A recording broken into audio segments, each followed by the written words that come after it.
Mentor classes.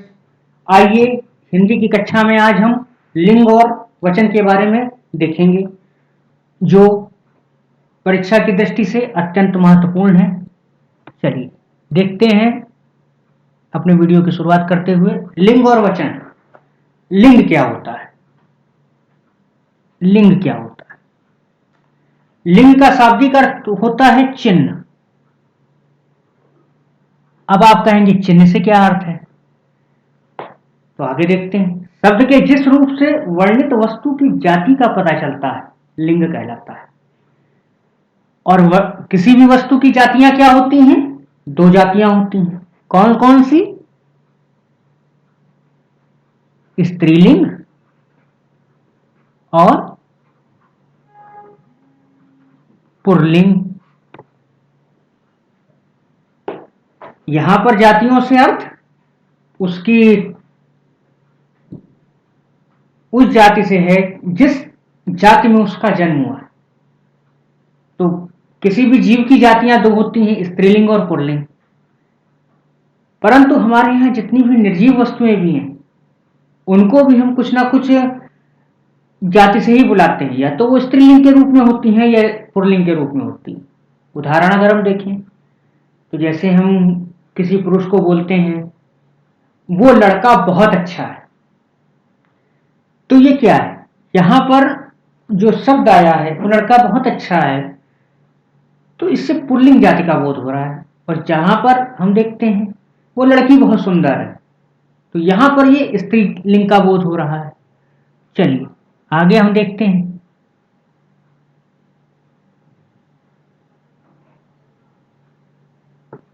लिंग के भेद। मूलतः लिंग के दो भेद होते हैं जिनकी चर्चा अभी हमने की, स्त्रीलिंग और पुल्लिंग।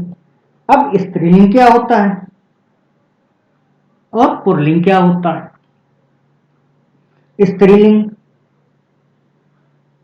वह शब्द जो अकारांत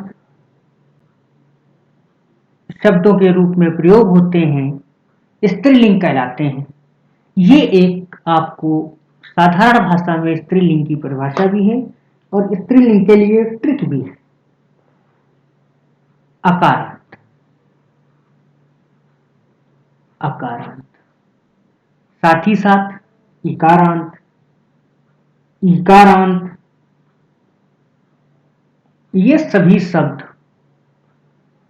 स्त्रीलिंग कहलाते हैं। इकारांत और ईकारांत। अब आप लोग सोच रहे होंगे ये अकारांत, इकारांत, ईकारांत क्या होता है?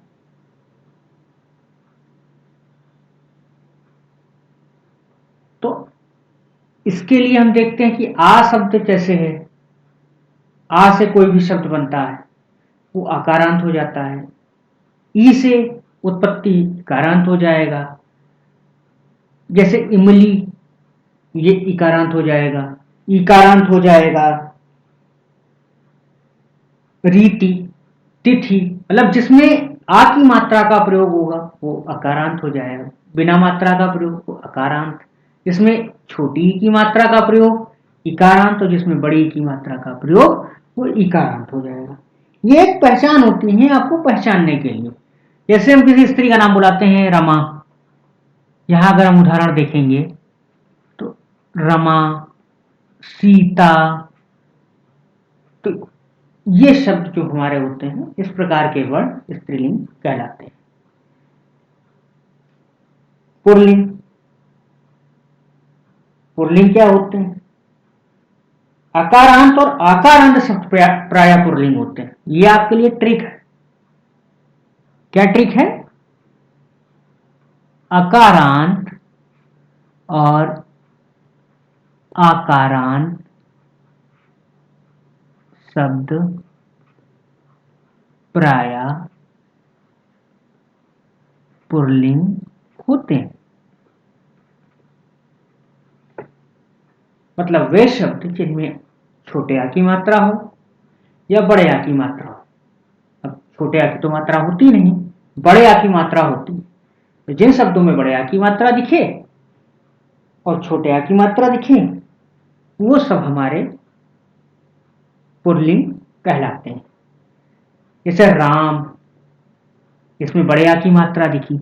उदाहरण अगर हम देखते हैं, उदाहरण अगर हम यहां पर देखेंगे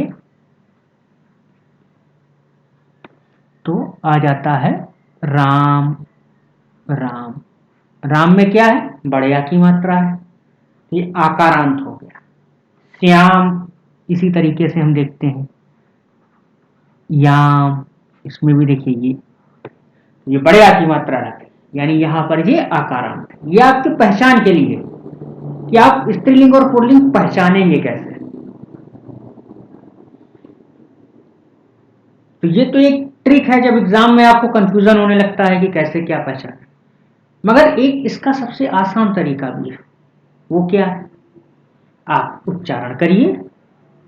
जिस तरह स्त्री जाति का बोध होता है वो स्त्रीलिंग, और जिससे पुरुष जाति का बोध होता है वो पुल्लिंग, चाहे वो वस्तु नपुंसक ही क्यों ना हो। क्योंकि हिंदी भाषा में, अब यहां पर हम देखते हैं मूल बात क्या है कि हिंदी भाषा में लिंग दो प्रकार के होते हैं। हिंदी भाषा में लिंग दो प्रकार के होते हैं, जबकि संस्कृत भाषा में आपको लिंग मिलेंगे, यानी कि हम लोग देख लेते हैं संस्कृत भाषा में लिंग मिलेंगे तीन प्रकार के। कौन कौन से? दो तो आप देख ही रहे हो, स्त्रीलिंग पुल्लिंग, और तीसरा यहां पर हो जाता है नपुंसक लिंग। ये आपको संस्कृत भाषा में मिलेंगे। हिंदी भाषा में बहुत सरल भाषा है, वैज्ञानिक भी है। इसमें केवल दो लिंग मिलते हैं, स्त्रीलिंग और पुल्लिंग। ये एग्जाम की दृष्टि से क्यों महत्वपूर्ण है? क्योंकि इसमें प्रश्न आ जाता है लिंग पहचानिए। अब आपको आ गया कि कोई वस्तु दे दी गई, आपको एक वाक्य दे दिया गया लिंग पहचानने का कि ये डिबिया बहुत सुंदर है। अगर उदाहरण यहां पर दे दें कि ये डिबिया बहुत सुंदर है, ये डिबिया बहुत सुंदर है, तो ये डिबिया क्या है? ये डिबिया को आप उच्चारित करिए। क्या स्त्रीलिंग का बोध हो रहा है?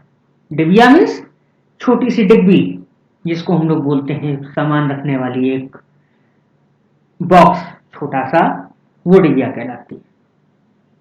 और हमारे यहाँ स्त्रियों के पास, महिलाओं के पास बहुत सी ऐसी डिब्बियां होती हैं, बहुत खास तौर पर श्रृंगार की वस्तुएं यूज करती हैं, तो उसमें बहुत छोटे छोटे से प्रसाधन उसमें रखे जाते हैं, जेवर रखे जाते हैं, तो छोटी छोटी डिब्बियां होती हैं और वो बहुत आकर्षक, बहुत सुंदर होती हैं। तो इस तरीके से जो शब्द होते हैं तो आप कैसे पहचानोगे? तो आप पहचानने का यही ट्रिक है कि आप उसको वाक्य में प्रयोग कर लो। अगर होती है का बोध हो तो स्त्रीलिंग होती है इन द सेंस कि आपका स्त्री जाति का बोध हो रहा हो, और होता है का सेंस मतलब पुरुष जाति का बोध हो रहा हो। इस तरीके से ये आसान शब्दों में हम आपको बता रहे हैं। इसको कठिन शब्दों में तो हम इसकी परिभाषा बता सकते हैं, इसका बहुत विस्तार से इसका वर्णन कर सकते हैं। आसान शब्दों में आपको परीक्षा की दृष्टि से इसी तरीके से आप पढ़िए तो सही रहेगा। चलिए आगे देखते हैं। अब आता है हिंदी में लिंग निर्धारण के आधार। तो ये लिंग निर्धारण के आधार का क्या मतलब है? आधार मतलब बेस। किन किन बेस के आधार पर हम लिंगों का निर्धारण करते हैं? तो इसके तीन बेस होते हैं हिंदी में। पहला, रूप के आधार पर, और यही इंपॉर्टेंट होता है रूप के आधार पर। हम लिंग के भेद भी इसे ही मानते हैं। जब भी लिंग के भेद पूछा जाएगा तो लिंग के दो भेद होते हैं, स्त्रीलिंग और पुल्लिंग, हिंदी भाषा में। तो रूप के आधार पर स्त्रीलिंग और पुल्लिंग आप देख ही चुके हैं। जिस लिंग से पुरुष जाति का बोध हो वो पुल्लिंग, जिस लिंग से पुरुष जाति का बोध हो पुल्लिंग, और जिस लिंग से स्त्री जाति का बोध हो, स्त्री जाति का बोध हो स्त्रीलिंग। ये तो हम समझ ही चुके। अब आते हैं प्रयोग के आधार पर, देखते हैं प्रयोग के आधार पर क्या होता है। तो प्रयोग के आधार पर लिंग निर्णय के लिए संज्ञा के साथ प्रयुक्त विशेषण कारक चिन्ह क्रिया को आधार बनाया जाता है। इसको आधार बनाया जाता है प्रयोग के आधार पर लिंग निर्णय के लिए संज्ञा शब्दों को, विशेषण शब्दों को और कारक चिन्हों को। किसको आधार बनाते हैं? संज्ञा शब्दों को, विशेषण को और कारक चिन्हों को। कैसे? चलिए देखते हैं। इसको हम उदाहरण से समझते हैं। जैसे राम की पुस्तक, तो यहां पर उदाहरण अगर हम लिखें,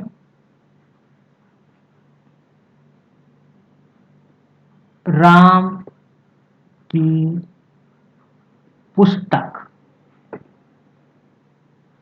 किस लिंग का बोध हो रहा है? तो यहां पर स्त्रीलिंग का बोध हो रहा है। प्रयोग के आधार पर लिंग का निर्धारण हो रहा है। यहां पर अगर हम देखते हैं तो स्त्रीलिंग, और प्रयोग क्या किया है? वाक्य एक बनाया, एक वाक्य की रचना की, और वाक्य में राम शब्द के साथ की लगा हुआ है और पुस्तक लगी हुई है। यानी यहां पर हम राम के किस चीज की बात कर रहे हैं? राम की पुस्तक की बात। यानी पुस्तक जो है एक स्त्रीलिंग होती है। अगर आपसे वाक्य पूछा जाए, इसी का उदाहरण ले लेते हैं, राम की पुस्तक है। अब इसमें बताइए पुस्तक शब्द क्या है? ऑप्शन होगा स्त्रीलिंग, पुल्लिंग, नपुंसकलिंग, उपरोक्त में से कोई नहीं। तो यहां पर पुस्तक हमारा हो जाएगा स्त्रीलिंग। इसी तरीके से अगर हम एक उदाहरण और देखें कि सीता ने आम खाया,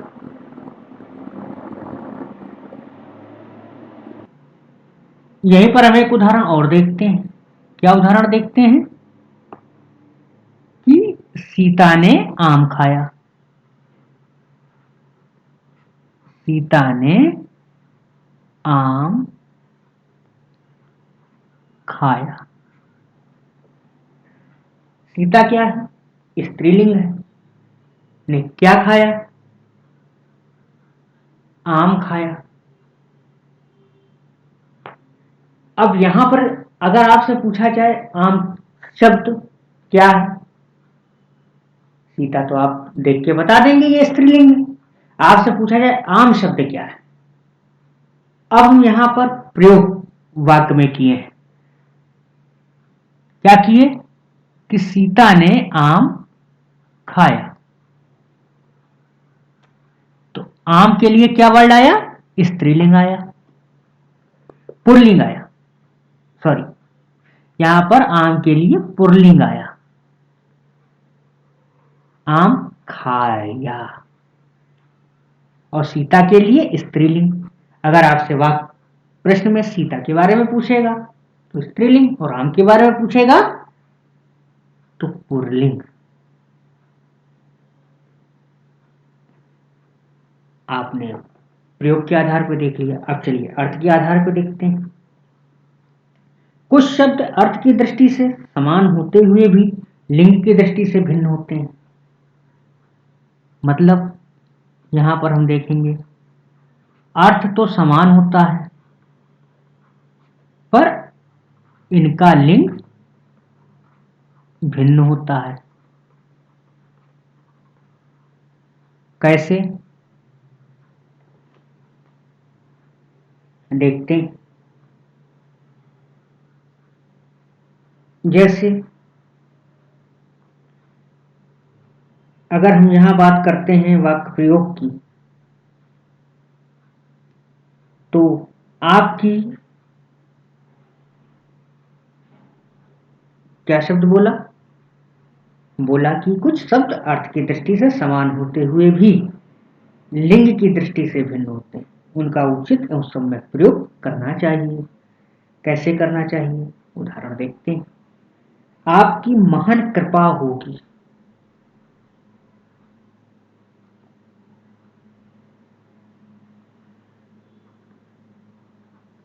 आपकी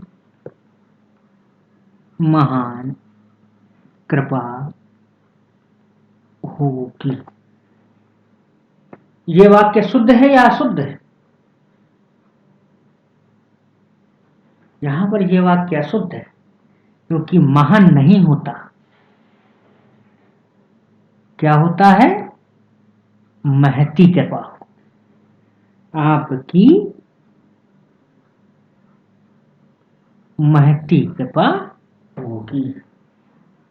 तो यहां पर अर्थ की दृष्टि से देखा जाए तो हम ये देखेंगे कि महान शब्द का हम प्रयोग कर रहे हैं। महान शब्द तो सही है, पर जहां वाक्य में जब हम प्रयोग कर रहे हैं तो जो कृपा की हम बात कर रहे हैं, कृपा होगी, तो महान कृपा नहीं होगी, आपकी महती कृपा। मतलब यहां अर्थ के आधार पर अगर हम देखेंगे तो शब्द का प्रयोग बदल जाता है।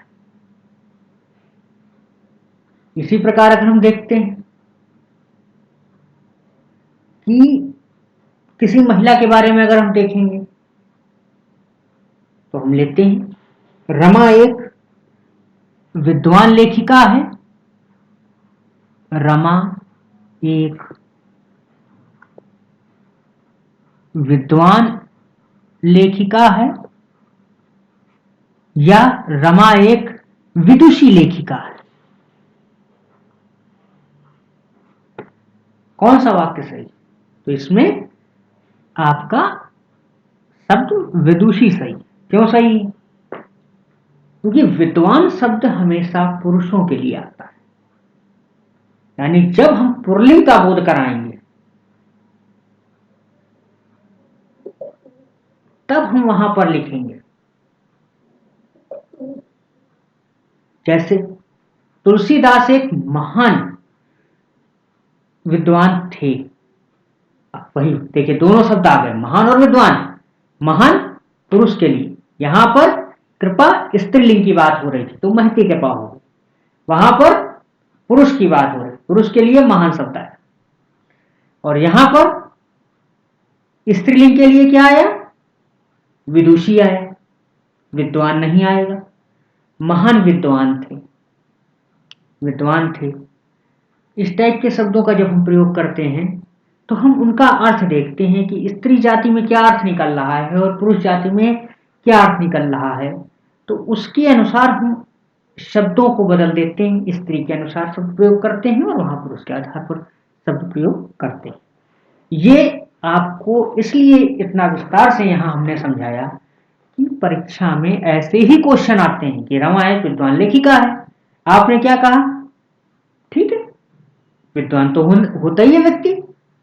आपने ये ध्यान नहीं दिया कि स्त्रीलिंग की बात हो रही है कि पुल्लिंग की बात हो रही है, और आपको यहीं पर स्त्रीलिंग और पुल्लिंग को ही पकड़ना है और कुछ नहीं। अब आप लोग समझ गए होंगे कि हम कहना क्या चाहते हैं। तो ये परीक्षा की दृष्टि से बहुत महत्वपूर्ण है। चलिए अब हम आगे देखते हैं। हमारा अगला टॉपिक आता है वचन।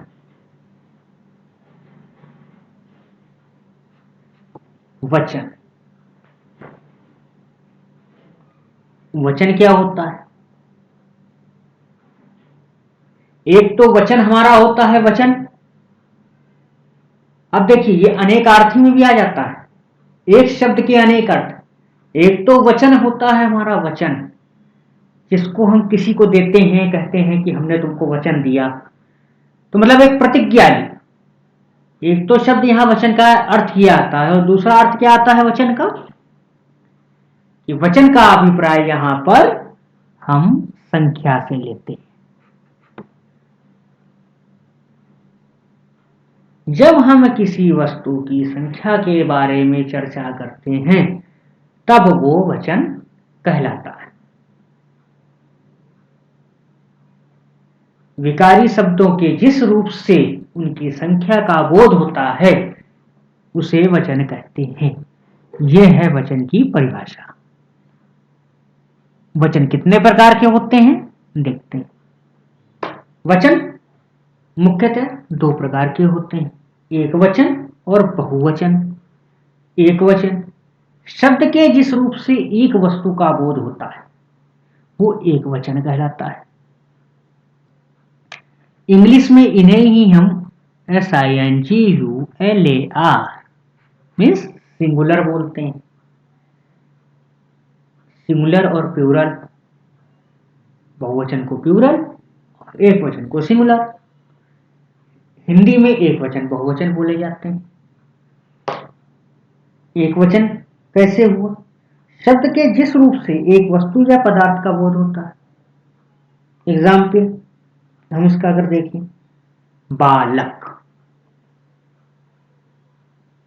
अगर हम इसका उदाहरण देखते हैं तो बालक, शेर, ये क्या है, कुर्सी,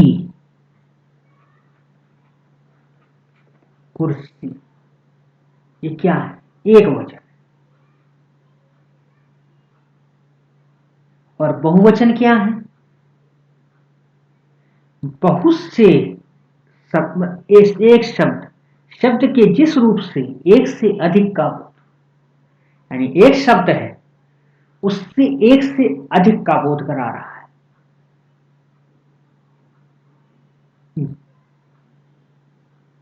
जैसे बालकों, अगर हम उदाहरण देखें, बालकों, कुर्सियों,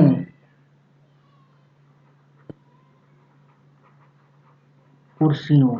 और हाँ, एक बात आप लोग ध्यान रखिएगा, शब्दों में मात्रा का भी अंतर आ जाता है। देखिए यहां बड़े की मात्रा लगी है और यहां पर कुर्सी में छोटी ही हो गई, इसका भी आप ध्यान रखिएगा। ये वर्ण में हम आपको पढ़ा चुके हैं कि वर्ण के टॉपिक में कैसे क्या होता है, मात्राओं का कैसे, बड़ी की मात्रा छोटी में, छोटी की मात्रा बड़ी में कन्वर्ट होती है। चलिए यहां पर हम वचनों को इस तरीके से देखते हैं कि जब हम अब वाक्य प्रयोग में कर लें, तो अगर हम वाक्य प्रयोग में अगर इसका प्रयोग करेंगे तो ऐसे करेंगे, शेर जंगल का राजा होता है। तो यहां किस शेर की बात हो रही है, यहां एक शेर की बात हो रही है जो जंगल का राजा होता है। और यहां पर अगर हम उदाहरण देखें तो बालकों,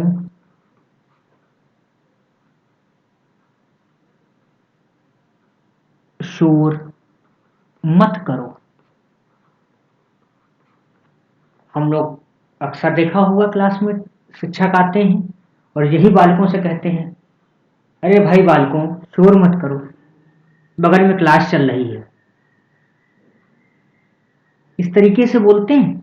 वही हमने वाक्य प्रयोग कर दिया जो आप लोग रोज सुनते हो, रोज करते हो, रोज देखते हो कि बालकों शोर मत करो। तो यहां किसकी बात हो रही है, अगर हम यहां पर देखें तो किसकी, यहां बहुवचन की, यानी एक बालक की नहीं बहुत से बालकों की बात हो रही है। यानी पूरी कक्षा, एक समूह जो कक्षा में बैठा हुआ है बालकों का, उनकी बात कर रहे हैं। तो ये हमारा बहुवचन है। और ये परीक्षा के लिहाज से कैसे महत्वपूर्ण होता है, इसे हम देखते हैं। ये आपका पेट हो, टेट हो, आरओ हो, एआरओ हो, यहां पर कोई भी परीक्षा हो, इसके लिए यह अनिवार्यता नहीं किस में आएगा, PET, TET, S TET, RO, ARO, सभी में आता है, पीसीएस तक में आता है, आईएएस तक में वचन के क्वेश्चन पूछ लिए जाते हैं। और ऐसे ही वाक्य का प्रयोग आपको दे दिया जाएगा और आपसे प्रश्न पूछ लिया जाएगा, और अब आप बताइए क्या होता है। इस तरीके से, और बताने को बहुत कुछ है इसमें, हम आपको कई तरीके से बता सकते हैं। इसमें ये प्रत्यय यूज होता है, ये उपसर्ग यूज होता है, इस तरीके से हम समझेंगे, पर हम आपको बहुत कुछ इसमें नहीं बताएंगे। क्यों? क्योंकि एग्जाम की दृष्टि से हम केवल इतना देखेंगे कि आप वाक्य रचना देखिए, और वाक्य रचना देखते ही आपको पता चल जाएगा। आप बोल के देखिए, शेर जंगल का राजा होता है। तो यहां एक शेर की बात हो रही है। शेरों ने मिलके हिरण का शिकार किया, तो यहां पर कई शेरों की बात हो गई, यानी शेरों का एक समूह आया और उसने एक हिरण का शिकार किया। तो इस तरीके से आप सिर्फ उच्चारण करिए वाक्य का, और वाक्य के उच्चारण से आप इसे समझिए। यही इसकी आसान विधि, यही ट्रिक है। और बहुवचन में भी हम यही देखते हैं। बहुवचन का देखिए उदाहरण दिया कि शेरों ने मिलकर के हिरण का शिकार किया, या शेरों ने हिरण का शिकार किया, ये बहुवचन का हो गया। शेर जंगल का राजा होता है। ऐसे ही आपको वाक्य मिलेंगे, आपसे पूछ लिया जाएगा यहां पर शेर शब्द क्या है, तो यहां पर शेर शब्द एक वचन है, और शेरों में शेर शब्द क्या है, तो शेरों में शेर शब्द बहुवचन है। इस तरीके से आप वचन को पहचानेंगे। अब हम अपनी अगली कक्षा में इसके कुछ प्रश्न लेकर के आएंगे, जिसमें आपको जो भी डाउट्स होंगे वो उसमें क्लियर कर दिए जाएंगे। क्योंकि बहुत से क्वेश्चन ऐसे होते हैं जिनमें आपको लगेगा ये बहुवचन है, होता एक वचन है, एक वचन है, होता बहुवचन है। इसलिए वो प्रश्नों की श्रृंखला से प्रश्नों को सॉल्व करते हुए हम देखेंगे। चलिए, इसी के साथ ये वीडियो यहीं समाप्त होता है। हमारे चैनल को लाइक और सब्सक्राइब करें। हमारा व्हाट्सएप नंबर ये है। कोई भी आपको क्वेरी करनी हो, जानकारी लेनी हो, तो आप इस पे ले सकते हैं। ये हमारा यूट्यूब चैनल है, इस पर आप जाकर के चैनल को सब्सक्राइब कर लें और नियमित रूप से वीडियो देखें। और ये टेलीग्राम लिंक है हमारा, इस पे आपको पीडीएफ उपलब्ध करा दी जाएगी। इसी के साथ धन्यवाद।